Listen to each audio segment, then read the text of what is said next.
guys, welcome to today's video. So today we're going to talk about 5 different ways that you can swatch watercolors. So coming up in a couple of weeks we're going to talk about water control and how to improve your watercolor paintings through water control, but this is a really excellent way to start.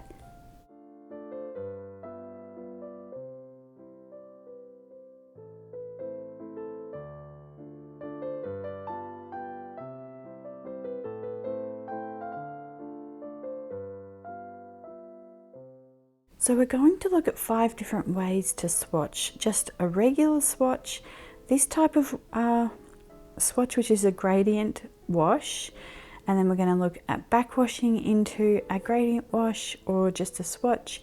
We'll look at tonal variations, and we'll also look at glazing swatches, and I'll show you a couple of different examples as well, and link to 2 other videos that go into more depth if you want more detailed swatches.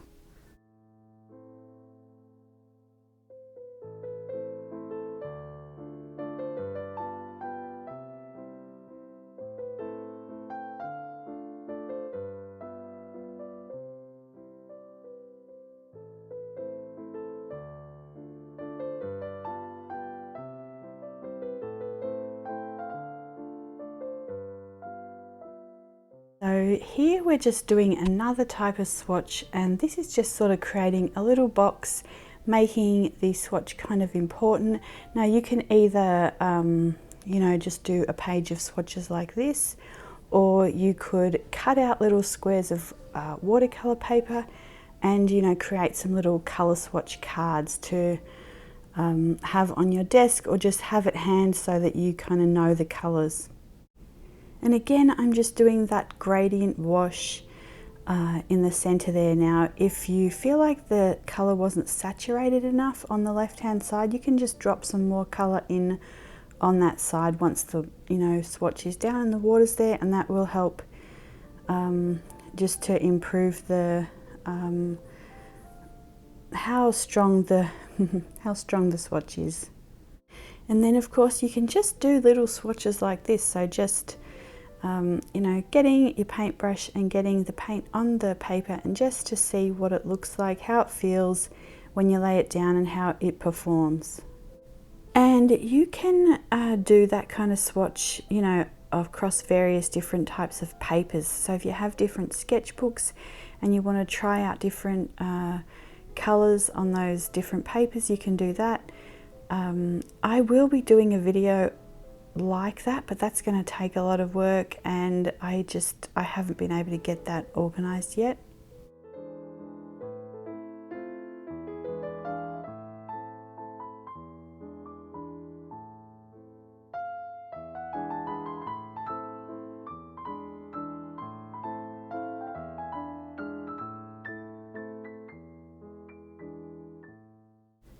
So we're back to the gradient wash. So you can see here that I started on the left. I have put down the most saturated part of the color, and then as I drag it out it becomes softer. Then I dipped my brush in water, and then I've just gone back in with the water here to let the watercolor move along at its own pace. And I don't want to use too much water at that stage to backwash into the the rest of the swatch. So we will look at an example of backwashing. I do enjoy doing it, but for this one we just want we're trying to create a really smooth gradient wash. And this will help in so many areas of your watercolor journey. So if you swatch all of your colors like this and try and get this gradient as smooth as possible, try it on some different papers. So maybe just try a couple of colors on different papers, see which one you like best, and then try all of your colors like this. And you'll find that you end up learning a lot about your colors. And you will be on your way to improving your watercolor. So you can see here that I am now just doing a small swatch, and I'm actually backwashing water back into it. So once I do the swatch here, I do put a little bit more color onto the left to make that a bit, to strengthen the color on that side. And then I put water in on the right hand side and kind of wash water back into it to see what that does to the colour. On really granulating colours, it makes a really beautiful effect.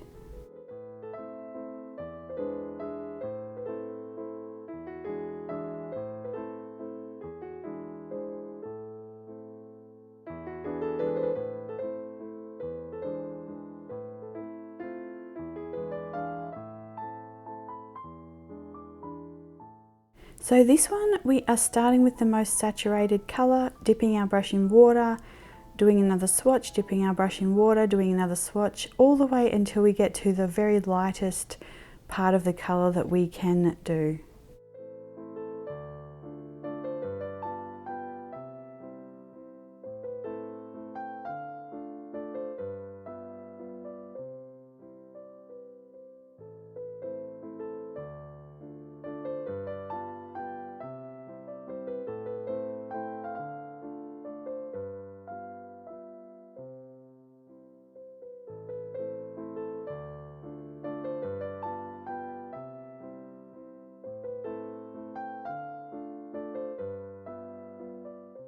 So you can see in this one that I felt like the second swatch was a little bit too light, so I just went back in with a bit more colour there. So now we're going to look at glazing. This is super fun. So what I've just done is taken the ruler and just traced around it, and then put little nicks in where there's an inch, and then gone in and you know, measured that up. So this one takes a little bit more time and a little bit more care, but it is so worthwhile. So what we're going to do now is just take some indigo, and I am putting water in. So I'm making this a really watery wash of indigo. So I want this to be very pale, and I want to create quite an amount of pigment here, because we're going to use this same watery mix, and we're going to use it several times. So the first time here, you can see I'm just washing the entire length of the rectangle with this really pale watery wash, and then we're going to let that dry and come back in with the same wash over the 3 squares on the right. We'll let that dry, we come back in with the 2 squares on the right, and come back in with the first square on the right. So you'll see what I mean as we go, but I also wanted to do a different type of glazing in this one. So instead of using the same colour for all 4 squares, we're going to create a really strong wash of indigo, and then I want to glaze some iridescence over the top of that.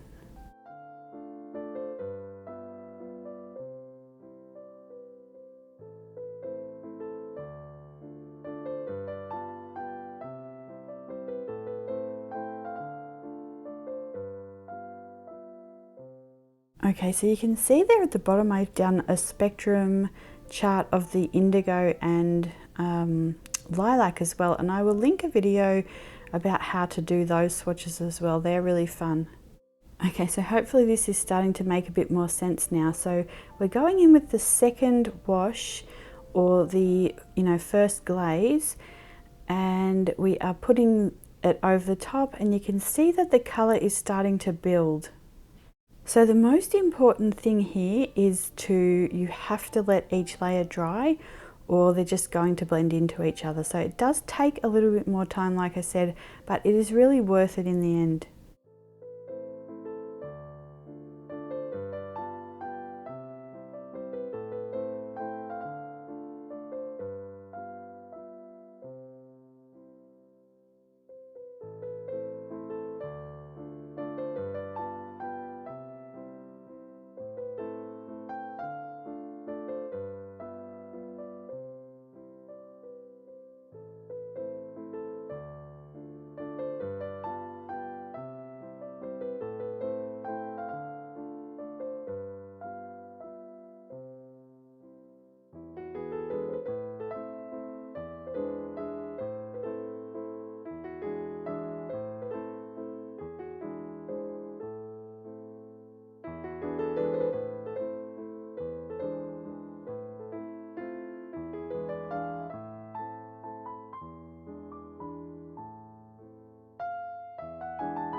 So the other thing I should mention, that if you touch the gear button below or above or somewhere around your video, you'll be able to get to change the playback settings to a higher playback setting. I always upload the videos in high quality, and you'll just be able to see the sparkle and everything a lot better. So this was a really interesting one for me. I kind of wanted to do the sort of the colouring of like a bird or something like that. So, you know, just practicing glazing, seeing how the colours interact.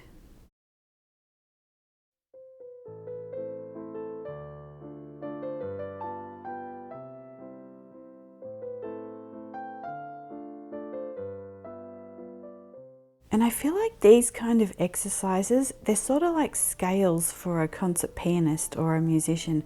You have to practice your scales and then you are able to create the music. So it's also such a lovely and fun way to, you know, practice. So I can't remember which is which, but it possibly is in this video. We do some of the pink glazes as well, and they are so pretty.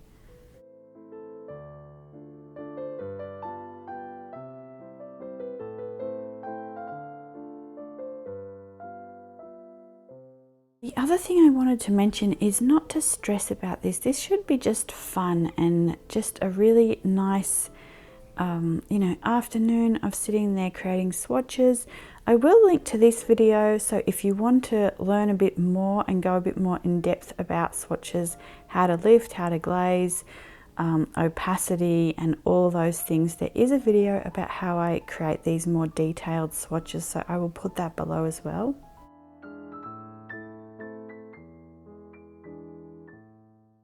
Okay, so it's in this video. So I just, after I had sort of filmed the first part, I sat down and I just wanted to try a couple of these colors. So I thought that I would film this for you so that you can kind of see what I'm doing here.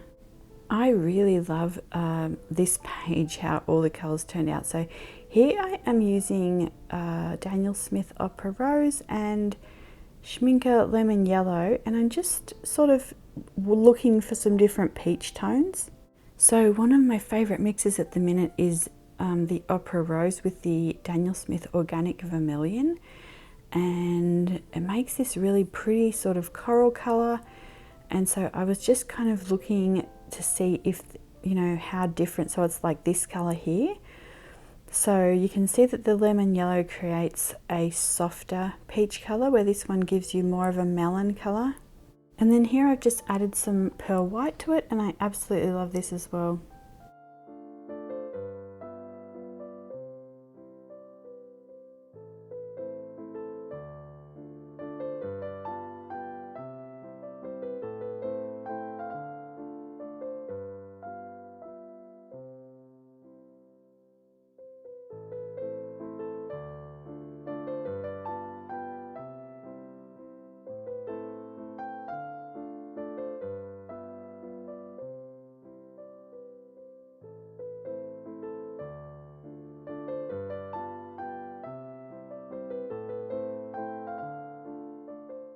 The Nibs Watercolors Air, and then on the, like as in Jane Eyre, and then on the top here I am putting the Copenhagen over the top.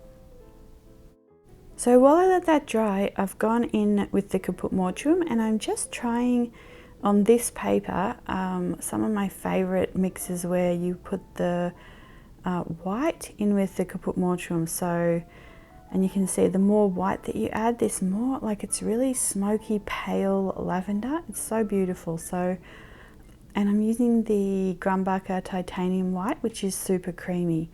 But here I'm going back over these iridescent colors with my last glaze. So I've let everything dry, and I used lilac, the Holbein lilac on the top there, and what did I use on the bottom? We will find out what I used on the, I put the Caput Mortuum on the bottom. The interesting thing about this, so I wasn't sure how, you know, the iridescent color would work underneath, you know, other watercolor, so how it would glaze. And you can see that it's just worked really beautifully. Like you can see the sparkle, it didn't move, and yeah, it was really lovely.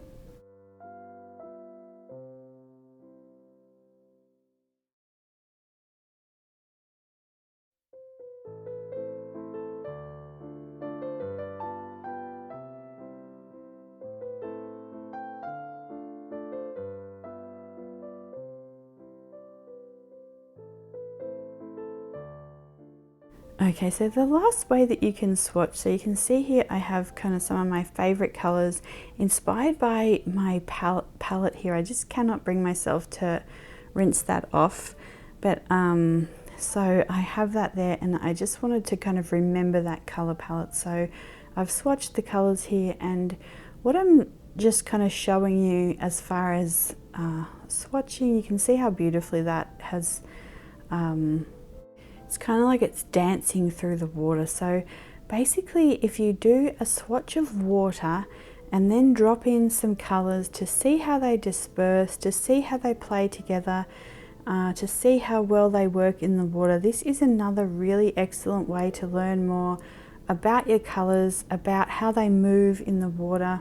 So here I started with the Caput Mortuum, I moved into the Hematite Violet, the Holbein Lilac, Daniel Smith Rhodonite, and then I've put the Pearl White on top. And like if you had you could do this on a full page or a double page in a sketchbook. Just fill the whole page with water and drop in colors and let them mingle, and you find some really happy surprises.